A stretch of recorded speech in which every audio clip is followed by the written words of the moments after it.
Good to see you here this morning. Thank you very much. Good luck with the job. Thank you very much. Thank you. We're going to look through the papers now. We're joined by historian Kate Williams, who's had a little look at the inside front pages as well. Where should we start? Let's start with the front page of the Telegraph, shall we? Yes, interesting story on the front page of the Telegraph, Louise, about the Green Deal, apparently in tatters. Apparently this Green Deal is we can take out a loan of £10,000 to make our homes more energy efficient, and we can have our homes checked, and apparently not one of us in the whole country has taken out one of these loans and applied for the Green Deal. So critics are saying it's all in tatters, the coalition are failing on the green question.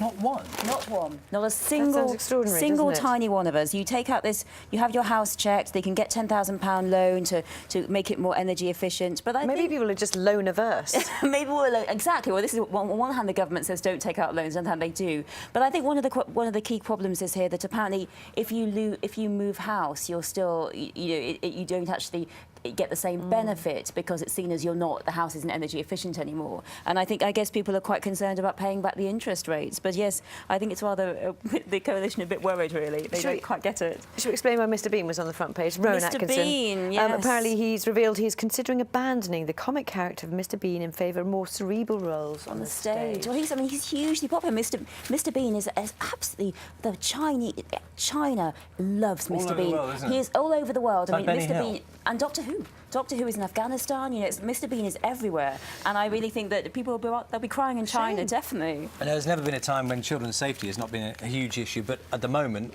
particularly so. Michael Gove talking about this today. Yes, Charlie. Michael Gove is saying that more children should be taken into care. He's saying social workers are keeping children at home and they should be taking them into care with more keenly. And this is obviously a very concerning question, really, because we are at a time when children's home are having their funding cut, and 9,000 more foster parents are needed in this country. So at the moment, I don't necessarily think we've got the foster parents or perhaps the children's homes to cope with more children being brought into care, if this is what Michael Gove is suggesting.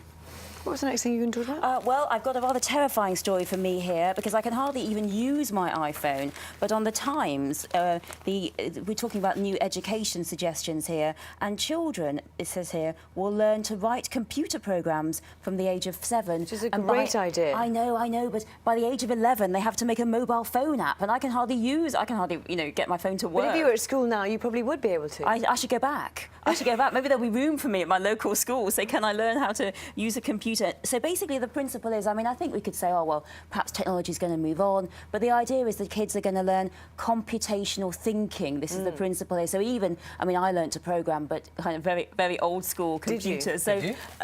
Well, I learned how to make a music sign and draw a picture of a house on a BBC computer. So really? Yeah, I did. I didn't. I think it shows our age. Well, I was so hopeless at sewing, and I was the worst sewer in the entire class, so I was much prefer to go on the computers. But that's, it sounds like a very good idea, actually, if it does happen, I think education's obviously a big question. We're reforming the curriculum. There's another story in the Mail saying that 7-year-olds are going to get lessons in Greek and Latin, that's going to be also on the list of possible things that children are going to learn on the approved languages. And again, I think this is the question about education. It's not just about the facts. It's not just about the facts of learning things, also about the process of learning the fact that you can process making mobile phone apps. And I think there are people out there who say that, well, grammar, Greek and Latin grammar is quite useful. I think there'll be lots of people saying, what's the point as well? Exactly. Well, I did Latin, but then there's this, for me, I think Greek and Latin is vital. I love Greek and Latin, but at the same time, I think we have to think about our children in the global world. We are global competitors, and children also have got to think about learning Chinese, I think.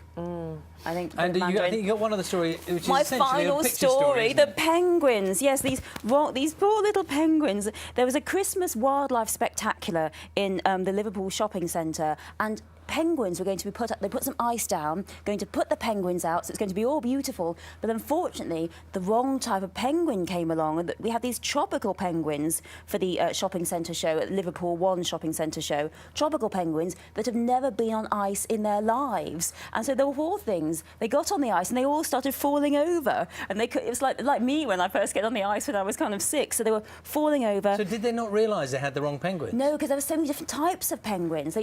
We all think that that penguins belong on the ice, but these penguins were from Chile and never go near the ice. So obviously PETA is saying that these birds don't, were traumatised, they were very distressed by the experience of falling over. But certainly we've learned a bit more about penguins, I think, that not to put them on the slippy Not ice. necessarily because on the they ice. basically go on the rocks in Peru and they had never seen ice in their lives. Well, you know, I've learned something this morning. I didn't know that either. Yes, so tropical penguin. So next time you get a pet penguin, you don't need necessarily to put it on the ice. Yeah, exactly. We never know. Don't get a pet penguin. Well, I'm not going to do that. Thank you. Thank you. I've got 5. Thank you. Thank you so much. Coming up in the next half an hour.